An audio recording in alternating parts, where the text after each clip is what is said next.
आज हम लोग क्लास 11 का इंग्लिश का लेसन 2 पढ़ेंगे।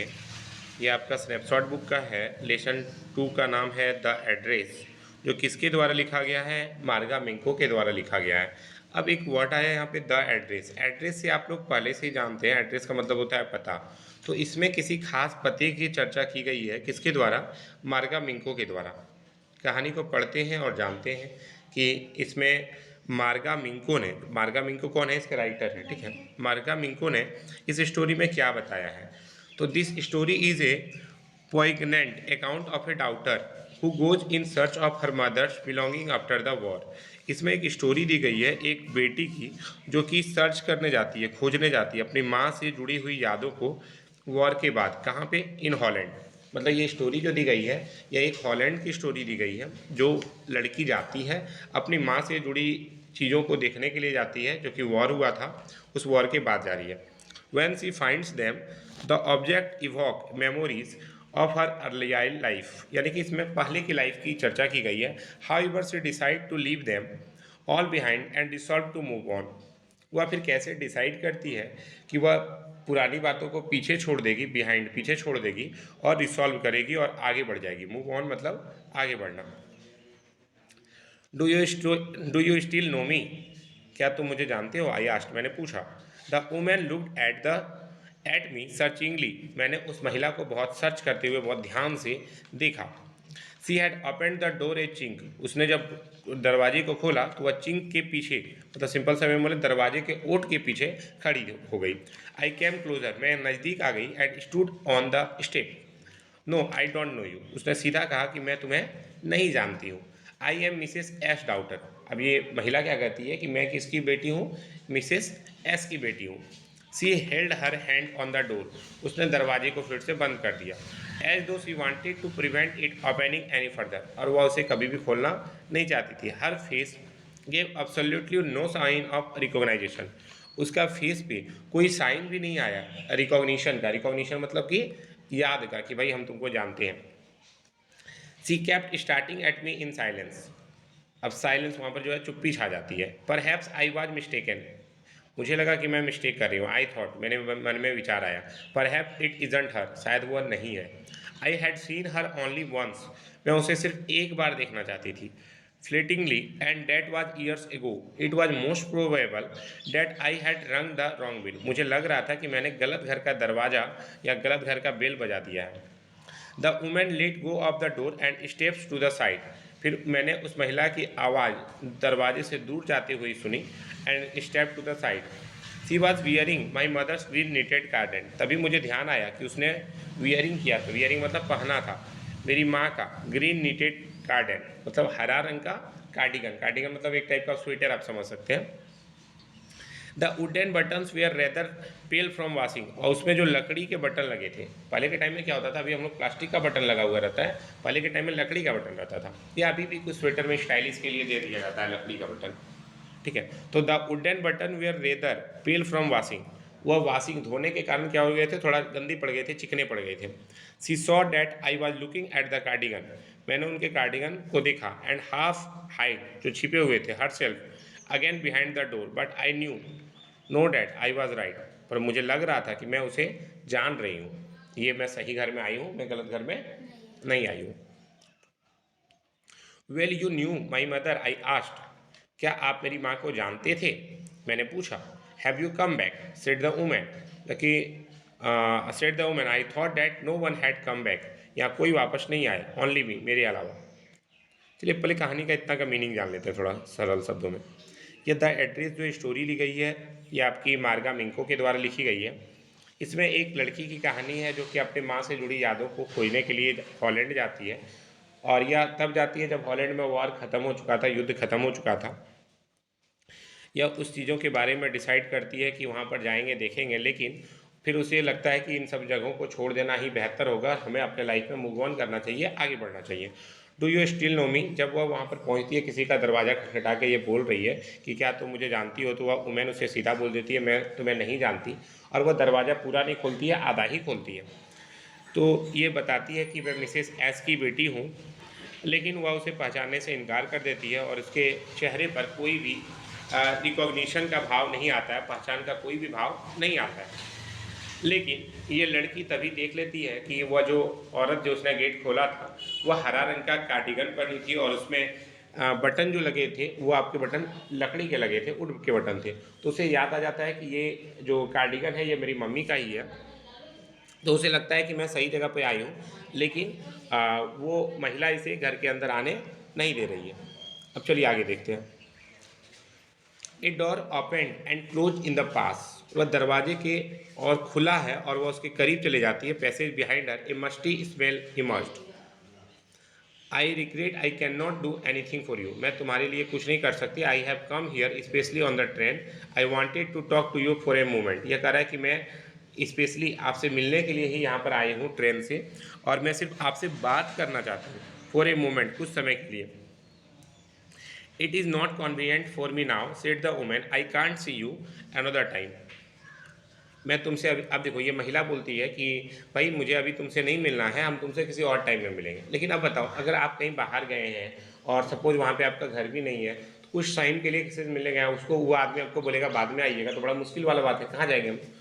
तो ऐसी स्थिति में ये सब इसके साथ चल रहा होता है, लेकिन वो महिला मिलने से मना कर देती है। She nodded and cautiously close the door as though no one inside the house should be disturb. उसके बाद वह क्या करती है, अपने डोर को क्लोज कर देती है।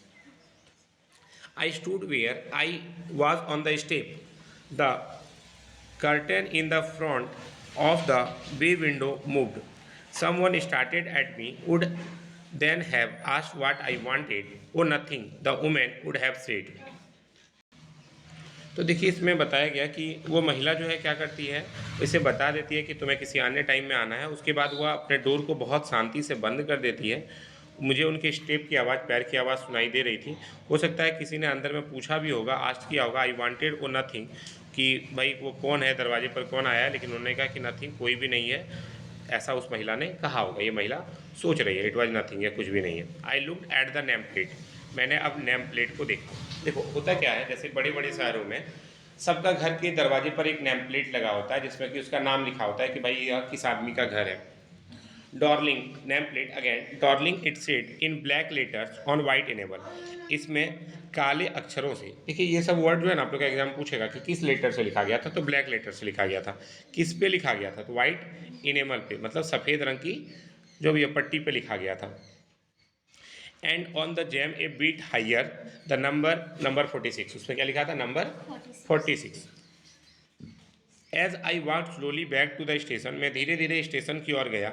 आई थॉट अबाउट माई मदर, मैंने अपनी माँ के बारे में सोचा। Who had given me the address years ago, मेरी माँ ने यह एड्रेस मुझे बहुत सालों पहले दिया था, कि नंबर 46। ये आपको नाम याद रखना है, number 46। It had been in the first half of the war, यह जो है पहले वॉर का टाइम था। फर्स्ट हाफ ऑफ वॉर मतलब पहला आधे युद्ध का समय होगा। I was home for a few days, मैं उस समय घर में थी। And it struck me immediately that something or other about the rooms had changed. I missed various thing, मैं काफ़ी सारी चीज़ों को भूल चुकी थी। माई मदर वॉज सरप्राइज, मेरी माँ क्या हो गई, सरप्राइज हो गई। My mother was surprise I should have notice so quickly, मैंने इस बात को नोटिस कर लिया था। Then she told me about Mrs Darling, वे कभी कभी मुझसे मिसेस डॉर्लिंग के बारे में कहा करती थी। I had never heard of her, मैंने कभी भी उसे ध्यान से नहीं सुना। But apparently she was an old acquaintance of my mother whom she hadn't seen for years. तो ये जो मिसेस एस की बेटी है, उसको उसकी माँ ने जो है बहुत पहले ही उसको ये एड्रेस दिया था। एड्रेस क्या था, number 46, 46 number. It had been in the first half of the war, ये क्या था, युद्ध की स्थिति चल रही थी। आई वॉज होम, मैं घर में थी। फॉर ए फ्यू डेज, कुछ दिनों से। And it struck me immediately that something or other about the rooms had change, मैंने देखा मेरे घर में कुछ कुछ चेंजेज आ रहे थे। आई मिस्ड वेरियस थिंग, मैं काफ़ी सारी चीज़ों को बदलते हुए देख सकती थी। My mother was surprise I should have notice so quickly, मेरी माँ ने भी सरप्राइज थी कि मैंने बहुत जल्दी नोटिस कर लिया है। Then she told me about Mrs Darling, उन्होंने मुझे मिसेस डॉर्लिंग के बारे में बताया। I had never heard of her, मैंने उन्हें कभी भी नहीं सुना था। But apparently she was an old acquaintance of my mother, लेकिन वह मेरी माँ की जो है पुरानी जान पहचान की महिला थी। कौन, Mrs Darling. whom she hadn't seen for years, और उन्हें हमें लंबे समय से मैंने उससे नहीं देखा था. She had suddenly turned up and renewed their contact, और उसके बाद अचानक वो जो है मिसेज डॉर्लिंग जो है मेरी माँ के कांटेक्ट में फिर से आ गई थी. Since then she had come regularly, और वह वहाँ पर लगातार आते रही. Every time she leaves here, she takes something home with her, said my mother. अब जो है एवरी टाइम, प्रत्येक समय में मेरी माँ जो है उससे बात करती थी घर के बारे में. She took all the table silver in one go and then the antique plate that hung there. अब इसके अलावा क्या होता है, मेरी माँ यहाँ से एक बार टेबल सिल्वर और एंटिक प्लेट जो कि हमेशा टंगा हुआ रहता था. तो every time she lives here, जब भी मेरी माँ यहाँ आती थी तो कुछ ना कुछ हमेशा ले जाती थी. जैसे कि पिछला बार टेबल पर जितना भी सिल्वर कलर का चीज़ था सबको उठा के लेकर चल गई. फिर बाद में एंटिक प्लेट ले गई, कुछ प्लेट जो कि वहाँ पर बहुत लंबे टाइम से टंगा हुआ था, महंगा प्लेट, उसको ले गई. She had trouble lugging those large vases. उसके बाद एक बार यहाँ से क्या ले गई, वेसेस ले गई. वेसेस मतलब होता है फूलदान जिसमें फूल रखा जाता है. And I am worried she got a crick in her back from the crockery, और उसको ढोटते ढोटते मेरी मम्मी का पीठ में जो है दर्द हो गया था. My mother shook her head pityingly, I would never have dared ask her. मेरी माँ मतलब वहाँ पर जो भी मम्मी का याद चूँकि वहाँ से जुड़ा हुआ था, इसलिए मम्मी उसको ले जाना चाहती थी हर चीज़ों को. She suggested it to me herself. She even insist she wanted to save all my nice things. वह वहाँ के सभी अच्छी चीज़ों को अपने पास रखना चाहती थी. If we have to live here, we shall lose everything, she says. Have you agreed with her that she should keep everything? तो ये सब बातें ये कह रही है अपनी माँ के बारे में कि क्या क्या मेरी माँ चाह रही थी कि वहाँ से लाने का. जैसे कि एक बार वह चांदी का प्लेट कुछ ले आई थी, चांदी ले आई थी, कुछ प्लेट ले आई थी. फिर एक बार एक फूलदान ले आई थी.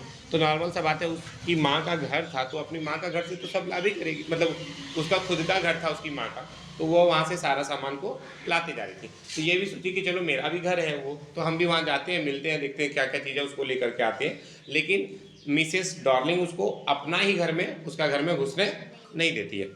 तो ये इन सब बातों के बारे में सोच रही है. As if that's necessary my mother cried it. मैं कभी कभी माँ को बोलती भी थी कि यह कितना ज़रूरी क्या है जो तुम यहाँ ले आती हो. It would simply be insult to talk like that and think about the risk she has running each time she goes out of our door with a full suitcase और बैग. इसकी मम्मी बता रही है कि यह नेसेसरी है, ज़रूरी है. मेरी माँ लगभग रोने लगती है, चिल्लाने लगती है. इट वुड सिंपली भी इंसल्ट, उनको लगता है कि यह उनका इंसल्ट हो रहा है. तो वह हमेशा जब भी आती थी तो डोर पर बहुत पूरा सूटकेस लेकर के आ जाती थी, पूरा बैग भर भर के वहाँ से सामान लेकर के आ जाती थी. अब देखो आगे क्या होता है. My mother seem to notice that I was not entirely convince. मेरी माँ को लगता था कि मैं पूरी तरह से उनकी बातों से कन्विंस नहीं होती थी. कन्विंस मतलब जैसे कि मान लेते हैं हम काजल को बोलें कि काजल तुम एक काम करना, इस बार आरसी रख लेना. तो अगर हम इसको पूरी अपनी तरफ से कन्विंस कर पाए कि नहीं तुमको आर्ट्स ही रखना है, आर्ट्स बेटर होता है, तो उसी को कन्विंस बोला जाएगा. और अगर मैं बोला आर्ट्स रखने के लिए, इसने साइंस रख लिया, तो मैं अच्छा से कन्विंस इसको नहीं कर पाया. She looked at me reprovingly and after that we spoke no more about it. Meanwhile I had arrived. उसके बाद मैं पहुंच जाती हूँ. कहाँ पहुंच जाती हूँ? स्टेशन पहुंच जाती हूँ, क्योंकि उसको पता था तुम्हारा घर में उसने देगा नहीं हमको, तो चलो स्टेशन पकड़ते हैं, गाड़ी पकड़ के अपना घर चल जाएंगे, मतलब नया वाला घर चल जाएंगे. Without having paid much attention to think on the way. मैंने रास्ते में आ रही चीज़ों के ऊपर ध्यान भी नहीं दिया. I was walking in familiar places again for the first time since the war. उसके बाद मैं चलते हुए उन रास्तों से जा रही थी जिसको कभी मैं जानती थी, पहली बार देख रही थी वॉर के बाद. But I did not want to go further than was necessary. I didn't want to upset. मैं अपसेट होना नहीं चाहती थी myself with the sight of stress and house full of memories from a precious time. In the train back I saw Mrs. Darling in front of me again, as I had the first time I meet her. तो ये जो है रास्ते पर बिना ध्यान दिए हुए ये क्या करती है, चलती जा रही है. वह बहुत सारे चीज़ों से मिलते जाती है, फैमिलियर प्लेसेस से. ये थोड़ा सा अपसेट भी नहीं होना चाहती है. अब देखो होता क्या है कि जब वो in the train back I saw Mrs Darling in the front of me again. उसके बाद मैंने फिर से मिसेज डॉर्लिंग को अपने फ्रंट में देखा. As I had the first time I meet her. जब मैं उनसे पहली बार मिल रही थी. इट वॉज द मॉर्निंग, यह सुबह का टाइम था. After the day my mother had told me about her. मेरी माँ ने इसके बारे में बताया था. I had got up late and the coming down stair मैं डाउन स्टेयर मतलब क्या होता है, सीढ़ी से उतरना, ठीक है, या सीढ़ी पर चढ़ना, जो भी है। तो डाउन स्टेयर मैं आ रही थी सीढ़ी पर से, आई सॉ माई मदर, मैंने अपनी माँ के बारे में सोचा या देखा, अबाउट टू सी, या देखा था, someone out a woman with a broad back, मैंने अपनी माँ को एक महिला से बात करते हुए उस टाइम देखा था जिसका एक ब्रॉड बैक था। ब्रॉड बैक मतलब चौड़ा पीठ था, ठीक है। कोई कोई महिला का देखना एकदम पूरा चौड़ा पीठ हो जाता है, मतलब एकदम देख के लगेगा कि भाई एकदम लड़का वाला जैसा। देयर इज माई डाउटर, उन्होंने कहा था कि यह मेरी बेटी है। Said my mother, she back on to me, वह मेरी और मुड़ी थी। The woman nodded and picked up the suitcase under the coat rack. She wore a brown coat, उन्होंने एक ब्राउन कोट पहना था, एंड ए शेपलेस हैट, और एक ऐसा हेड पहना था, हेड मतलब टोपी पहना था जिसका कोई शेप नहीं था, कोई आकार का नहीं था। Does she leave far away, क्या हम लोग कहीं दूर जाने वाले हैं? आई आस्ट, मैंने पूछा। Seeing the difficulty she had going out of the house with the heavy case in Markovnikov street. अब देखो माँ इसका बताती है कि भाई पता तुमको याद कर लेना है। पता क्या है? Markovnikov Street number 46। क्योंकि ये लड़की उस टाइम में काफ़ी छोटी होती है, तो माँ इसको बता देती है कि देखो बेटा, हम लोग यहाँ से जा रहे हैं लेकिन ये घर तुम्हारा है, तो तुमको इस पता को याद कर लो, Marconi Street number 46। I had remembered it, मैंने इसे याद कर लिया, but I had waited a long time to go, पर मुझे एक लंबा समय इंतजार करना पड़ा यहाँ जाने के लिए। इनिशियली आफ्टर द लिबरेशन, मतलब एक टाइप का, जब तक ये थोड़ा स्वतंत्र नहीं हो गई, बड़ी नहीं हो गया, बच्चा तो एकदम से नहीं कहीं चल जाएगा। I was absolutely not interested in all the stored stuff, and naturally I was also rather afraid of it. तो ये बस बता रही है कि मुझे उन सब चीज़ों के बारे में थोड़ा थोड़ा ध्यान था। इसके अलावा ये सब जितने भी सामान थे वो काफ़ी लंबे टाइम से नो लॉन्गर एग्जिस्ट, मतलब लंबे समय से एग्जिस्ट नहीं करते थे, कहीं रखे जाने का इंतजार कर रहे थे, ये सब छिपा दिए गए थे। Hidden way away in the cupboards and boxes are waiting in the van until they were put back in their places again, which had endured at all those years because they were things। मतलब simple सा वे में बोले कि उसकी माँ जो है कुछ कुछ सामान लाई थी तो अलमारी वगैरह में रख दी थी, उसको भी लगता था कभी उस सामान को निकाल के रखा नहीं जाएगा, वो सब अपने जगह पे थी। और प्लस ये जो है थोड़ी सी डरती भी थी कि पुरानी चीज़ों से, पुरानी यादों से ये भी थोड़ा सा डरती थी, इसलिए उसको निकालती कभी नहीं थी। But gradually everything became more normal again, धीरे धीरे क्या हुआ, हर चीज़ नॉर्मल हो गया। Bread was getting to be a lighter colour. There was a bed you could sleep in unthreatened, a room with a view you were more use to glancing at each day. And one day I noticed I was curious about all the positions that must still be at that address. I wanted to see them, touch, remember।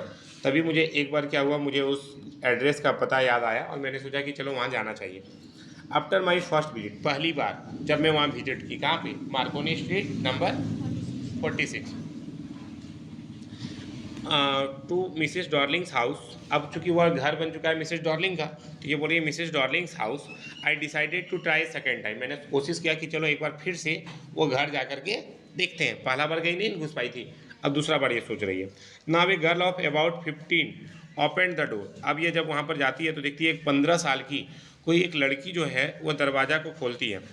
And I asked her if her mother was at home, मैं पूछती हूँ कि यार तुम्हारी माँ घर पे है। संजो की बात है, अगली बार मिसेस डॉर्लिंग जो है वहाँ पर नहीं थी, उसकी बेटी दरवाज़ा खोलती है जो कितने साल की है? 15 साल की है।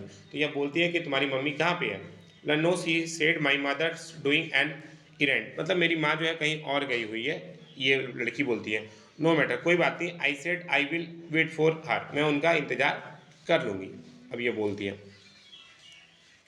I followed the girl along the passage and old fashion. अब जो है यह उसका घर के अंदर चली जाती है, क्योंकि इस लड़की को इस बारे में तो कुछ भी पता नहीं होगा, तो यह उसका घर के अंदर चली जाती है। And old fashion iron Hanukkah candle holder hung next to a mirror. वहाँ पर एक ओल्ड फैशन वाला आयरन जो है वहाँ पर टंगा हुआ था।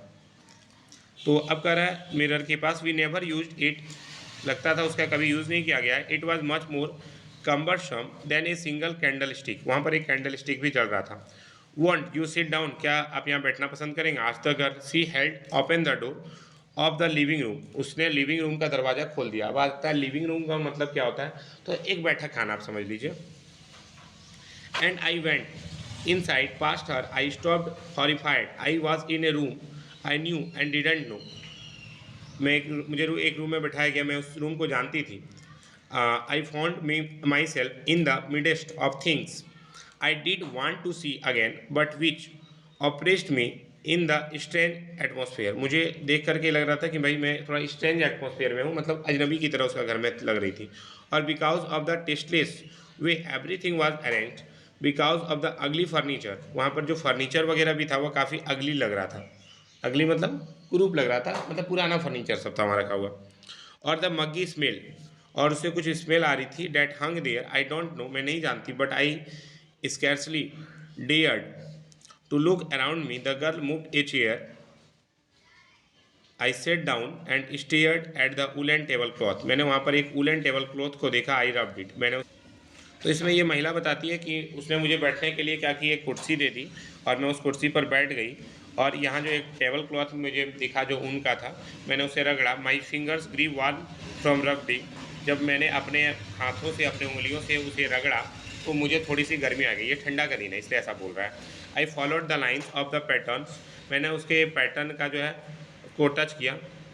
Somewhere on the edge there should be a burn mark, उसमें एक बर्न मार्क था। बर्न मार्क मतलब जली का निशान था। That had never been repaired, जिसे कभी रिपेयर नहीं किया गया था। My mother will be back soon, मेरी माँ जल्दी आ जाएगी। Said the girl, I have already made tea for her, मैंने आपके लिए चाय बना दी है। Will you have a cup, क्या आप एक कप चाय लेना पसंद करेंगी? वो कौन बोल रही है? मिसेज डार्लिंग की बेटी बोल रही है। थैंक यू, धन्यवाद। I looked up, the girl put cups ready on the tea table. उसके बाद वो लड़की जो है चाय को ले आती है। She had a broad back, उसका भी जो है बड़ा पीठ था। जस्ट लाइक हर मदर, उसकी माँ की तरह। सी पोर्ड टी, उसने टी को डाला फ्रॉम ए वाइट पॉट, किसमें? सफ़ेद रंग के कप में। ये सब याद रखना है कि वाइट पॉट में डाला था, क्योंकि आपसे पूछा जाएगा ये क्वेश्चन बाद में। All it had was a gold border on the lid. I remembered. She opened a box, took some spoons out. उसने कुछ चम्मच निकाले. That's a nice box. मैंने कहा कि ये बॉक्स बहुत अच्छा है जिससे आपने चम्मच निकाले. I heard my own voice. मैंने अपनी आवाज़ को खुद ही सुना. It was a strange voice. यह एक अजनबी सी आवाज़ थी. As though each sound was different in this room. इस रूम में यह साउंड अलग अलग आ रहा था. Oh, you know about them. क्या तुम इस बारे में जानती हो? She had turned round and brought me my tea. She laughed. मैं हंसी. My mother says it is antique. मेरी माँ कहती थी यह क्या है? एंटीक है। तो यह एंटीक थी। We have got lots more, क्या ये कह रही है? मेरी माँ कहती है यह क्या है? एंटीक पीस है और ये बहुत सारे हैं। She pointed round the room, see for yourself. I had no need to follow her hand, मैंने उसके हाथ का फॉलो नहीं किया। I knew which thing she meant, I just look at the still life over the tea table. As a child I had always fancied the apple on the pewter plate, मैंने वहाँ पर एक Apple भी देखा जो कि किसके ऊपर था? प्यूटर प्लेट के ऊपर था। We use it for everything, मैं वहाँ के प्रत्येक सामान का उपयोग करना चाहती थी। She said once we even ate off the plates hanging there on the wall, मैंने वहाँ पर कुछ प्लेट भी देखे जो कि वहाँ पर टंगे हुए थे। I wanted to so much but it wasn't anything special, लेकिन उसमें कुछ भी स्पेशल मुझे नहीं लगा। I had found the burn mark, मैंने टेबल क्लॉथ पर जो बर्न मार्क था, ये भी पूछा जा सकता है टेबल क्लॉथ किस तरह का था? तो उलेन था, तो उसी के ऊपर क्या थे? बर्न मार्क थे, मतलब जले हुए निशान थे। The girl looked questioning at me, वह लड़की मुझसे क्वेश्चन करने लगी। यस आई सेड, मैंने कहा। You get so use to touching all these lovely things in this house, इसमें क्या है? बहुत सारी लवली चीज़ें। You hardly look at them any more, you only notice which something is missing, मुझे लग रहा था यहाँ पर कोई चीज़ क्या है? मिसिंग है। Because it has to repair too, because you have lent it for example. Again I hear the unnatural sound of my voice, मैंने फिर अपने अननेचुरल साउंड सुना, अपनी आवाज़ का। I went on, I remember my mother once asked me if I would help her polish the silver. It was a very long time ago. I was probably bored. देखो अब थोड़ा सा हम भी बोर्ड हो रहे हैं, शॉर्ट में करते हैं यहाँ से। तो बस इसमें यही सब बताया जा रहा है कि वो लड़की को जो है बहुत सारा चीज़ देखती है, लेकिन उसको लगता है यहाँ पे सब चीज़ पुराना उराना है, तो वह फिर डिसाइड करती है कि वह यहाँ से कुछ भी नहीं ले जाएगी। और लास्ट में वो क्या करती है? उस सब चीज़ों को छोड़ देती है और वह सोचती है कि जो मैंने नेम प्लेट भी देखा था मार्कोनी स्ट्रीट नंबर 46, इसको भी हम लोग क्या करेंगे? भूल जाएंगे, क्योंकि अब इसको याद रखने का कोई भी औचित्य नहीं रह गया है। और लास्ट में क्या करती है? वह महिला जो है वहाँ से चली जाती है और अपने उस पता को भूल जाती है कि भाई अब हमको फिर से कभी उस पता पे आना है। तो कहानी आपका जो है बस यही था, और ये लास्ट पेज आप लोग खुद से भी एक बार पढ़ लीजिएगा। Thank you so much. आप लोग चाहें तो इस नंबर पे कॉल करके मुझसे बात भी कर सकते हैं। Thank you so much.